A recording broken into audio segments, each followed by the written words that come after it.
Tonight, we are looking into a bill at the state capitol that would change the Central State Redevelopment Authority from locally run to a state authority. Now, we've talked about how the sale of properties at Central State Hospital has raised some red flags. And how the authority's executive director resigned in December. Now, as Ellie Milliken tells us, a state senator wants to step in and make some changes. Senator Rick Williams says he's ready to see some positive movement with the Central State Redevelopment Authority.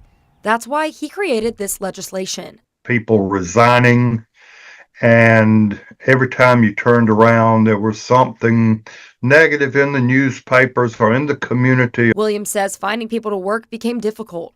Having only a few people on the board will make it easier and make decisions go faster. He says having the state run this board will also give them more opportunities, for instance, applying for grants. We would just look at maybe doing a 4-person board with 3 people voting. Commissioner Andrew Strickland says the county is all for this. He wants to see new life and new business coming into the crumbling complex that once served as the county's largest employer. Sometimes it's easier to get things done when you have less people involved, and you kind of couple that with these state resources, and I think we're going to see some movement. Strickland says it's the state's turn to take back the land. The city, however, believes they still need to have appointments.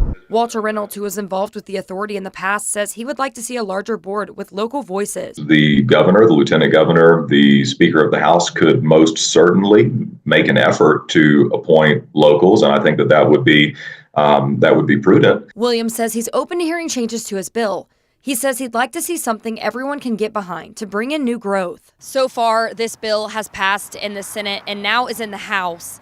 Rick Williams tells me if this bill passes, they can apply for grants here at Central State Hospital. In Milledgeville, Ellie Milliken, 13 WMAZ News. Now, the city just sent a letter to the state legislature opposing the reduction or elimination of local representation on the city's behalf. Williams hopes they can work with him to find a solution.